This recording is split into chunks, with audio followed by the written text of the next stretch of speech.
সমিত সোম নেই, হামজা আসতে পারেনি, 23তেও আমাদের অনেক প্লেয়ার আছে।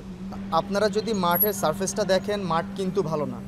বাইরে থেকে যেরকম এটা দেখা যায়, মাঠের ভিতরটা কিন্তু সেরকম না। মাঠটা প্রচণ্ড মার্ডি আর স্লো, বড় বড় ঘাস, ইভেন পানিও দেওয়া নেই। আমরা কিন্তু যখন প্র্যাকটিস করি ইভেন বাংলাদেশে পানি দিই, আগে করেছি কিংস এরেনাতে, এখন ন্যাশনাল স্টেডিয়ামে করি। অলওয়েজ আমরা প্র্যাকটিসে ম্যাচে পানি দিয়ে প্র্যাকটিস করি ফার্স্ট হওয়ার জন্য। বাট মাঠটা কিন্তু এটা এমনিতে মার্ডি, তার উপর হচ্ছে গ্রাস বড় এবং পানিও দেয় না। আসলে অ্যাজ এ প্লেয়ার প্রত্যেকটা দিন বা প্রত্যেকটা ম্যাচ ইমপ্রুভ করার জায়গা থাকে এবং চেষ্টা করে সব প্লেয়ার তার জায়গা থেকে ভালো করার। সো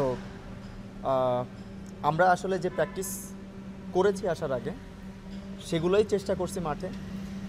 বাট স্কোর আসলে অনেক সময় লাক ফেভার করতে হয়। সো আমরা চেষ্টা করতেছি, আমাদের স্ট্রাইকাররা আলাদাভাবে চেষ্টা করতেছে গোল করার জন্য। ইভেন আমাদের অনেক ড্রিল করানো হয়, সেট পিস করানো হচ্ছে। তো আমরা অপরচুনিটি ক্রিয়েট করতেছি, বাট আলটিমেটলি গোল পাচ্ছি না। সো যেহেতু আমরা কাজ করতেছি এবং কোচ তার জায়গা থেকে প্লেয়ারদেরকে যেটা বলছে, তার পার্সপেক্টিভ থেকে প্লেয়াররা সেটা করছে দেখে সে হয়তো বা এটা বলছে। বাট অ্যাজ এ প্লেয়ার আমরা চেষ্টা করতেছি যাতে ভালো করার এবং ভালো রেজাল্ট আসে। বুঝবো না, ডেফিনেটলি আমাদের টিমের সব প্লেয়ার নেই, তবে অলমোস্ট যারা 4-5 বছর ধরে টিমের সাথে আছে সব প্লেয়ারই আছে। স্পেশালি কয়েকটা প্লেয়ার যেমন সমিত সোম নেই, হামজা আসতে পারেনি, 23তেও আমাদের অনেক প্লেয়ার আছে। সো আলটিমেটলি তারা আসেনি, কিন্তু ন্যাশনাল টিমে যারা 4-5 বছর ধরে খেলতেছে তারা আছে। সো প্রবলেমের কারণে আসতে পারেনি, নেক্সট ম্যাচগুলোতে আসবে।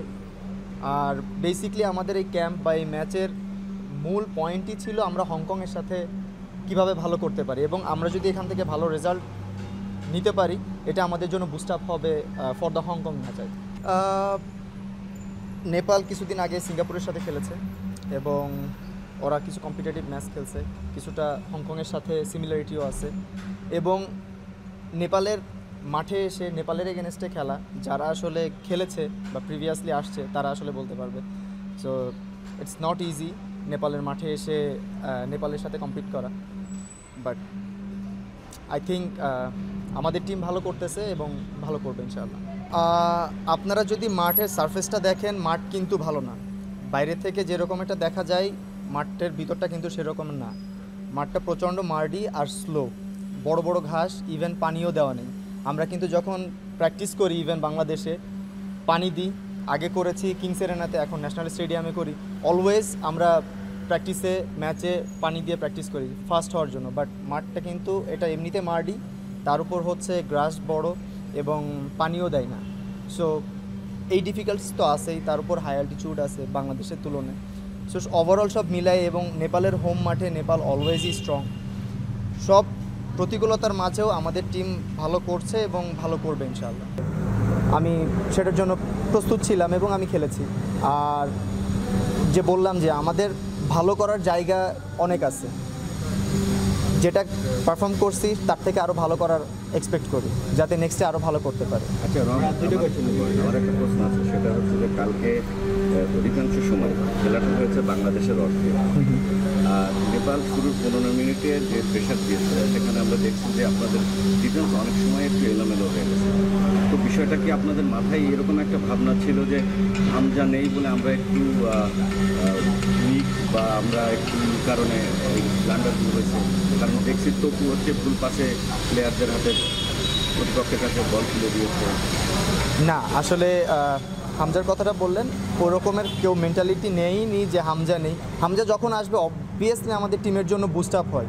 হামজা আসলে আমরা আরও ভালো ফিল করি খেলতে। বাট যেহেতু হামজা নেই, আমাদের যারা আছে তাদেরকে নিয়েই খেলতে হবে।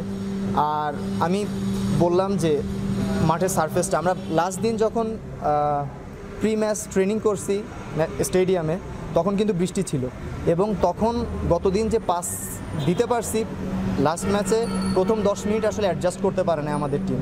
পাসিং বলেন, রিসিভিং বলেন, মানে বাবেল করতেছিল বল। পরে আস্তে আস্তে আসলে সবাই ম্যাচে ফিরছে। আসলে এটা মাঠে ছিলাম তো বলতে পারতেছি না। সো আমাদের যেখানেই ল্যাকিংস ছিল না কেন, আমি তো বললাম আমাদেরকে বলবে টিম মিটিংসে এবং ভিডিও ক্লিপসের মাধ্যমে আসলে আমাদের কোনটা ল্যাকিংস ছিল এবং কোনটা ইমপ্রুভ করতে হবে। যদি মিডফিল্ডে বল কম রাখতে পারে তাহলে নেক্সট ডেতে ট্রাই করবে ভালোভাবে রাখার। স্বাভাবিকভাবেই সৌমিত, হামজা, ওদের কোয়ালিটি ডেফিনেটলি আমাদের থেকে ভালো। তো ওরা মাঠে থাকা মানে টিমের আরও ভালো ইম্প্যাক্ট পড়া, তাই না? সো তারা মাঠে থাকলে ডেফিনেটলি ফরওয়ার্ডরা বেশি বল পাবে, কিন্তু আমাদের মিডফিল্ডারও যারা ছিল তারাও চেষ্টা করছে, পারেনি। নেক্সট ম্যাচে আবার চেষ্টা করবে। আসলে রেফারিং সম্পর্কিত আমি কিছু বলতে চাই না, কারণ এটা আমি বুঝিও কম। আমাদেরকে যতটুকু ক্লাস নেওয়া হয় সেই অনুযায়ী আমরা জানি। সো এটা নিয়ে আমি কোনো কিছু বলতে চাচ্ছি না। বাট হংকং ম্যাচের কথা যদি বলেন, আমাদেরকে আসলে প্র্যাকটিসে যেটা করানো হচ্ছে, আমরা কিভাবে হংকং ম্যাচে খেলবো সেটা আমরা ইমপ্লিমেন্ট করার চেষ্টা করতেছি এবং কিছুটা হচ্ছে। এবং যদি কোনোটা ভুল থাকে সেটা আমাদেরকে বলে দিবে যে এটা আমাদের ল্যাকিংস হচ্ছে বা কম হচ্ছে, এটা তোমরা ভালোভাবে করো। হংকং ম্যাচে যারা খেলবে, আচ্ছা ওকে। সো এখনও আমাদের হংকং ম্যাচের জন্য সময় আছে অলমোস্ট 1 মাসের বেশি, almost 1.5 mass.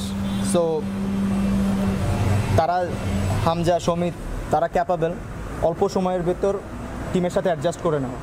So I think coach already তাদের সাথে কমিউনিকেট করতেছে এবং আমাদের কি প্ল্যান তাদের সাথে অলরেডি কথা হচ্ছে, আমরা যতটুকু জানি। ডেফিনেটলি এটা আই ডোন্ট থিঙ্ক যে কোনো ল্যাকিংস থাকবে এবং আমাদের টিমের ভিতর কোনো এফেক্ট করবে। যেটা বলে কিছু প্রাপ্তি হলো যে যেহেতু মানে জয় পরাজয়ের একটা ব্যাপার থাকে, সেখানে ড্র করেছি, সেটা তো একটা প্রাপ্তি।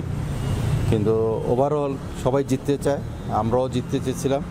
হয়তো গোলটা একটা আমরা যেটা করেছি অফসাইড না হলে হয়তো গোল হতো, বা ওরা যে গোলগুলো মিস হয়েছে, ওরা যে গোল করতো আমরা হেরেও যেতে পারতাম।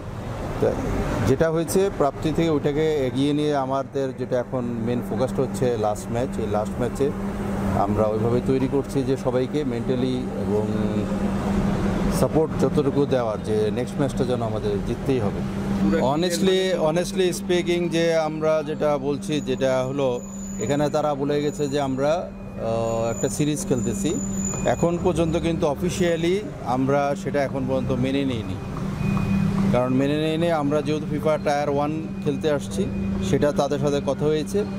এবং ফার্স্ট ম্যানেজার্স মিটিংয়েও আমি এটা বলেছি যে আমি যতক্ষণ না পর্যন্ত আমাদের বিএফএফ থেকে অর্ডার পাবো, ততক্ষণ পর্যন্ত কিন্তু এটাকে আমরা টায়ার 1 হিসাবে যতটুকু ম্যাচ আছে সেটার জয় পরাজয় বা যে রেজাল্ট হবে সেটার পক্ষে আমরা থাকবো। দেন আমরা যদি তোমরা আমার এফএকে বলো, আমাদের এফএ যদি রাজি হয় আমাদেরকে বলবে, আমরা তখন খেলার পরবর্তীটা সেটা তোমাদের সাথে আমরা ওইটা, যদি সিরিজ হয় সিরিজ হবে বাই হবে। কিন্তু আমাদের আলটিমেটলি আমাদের যেটাই হোক, সিরিজ হোক যেটাই হোক, আমরা তো আসছি টায়ার 1 খেলে।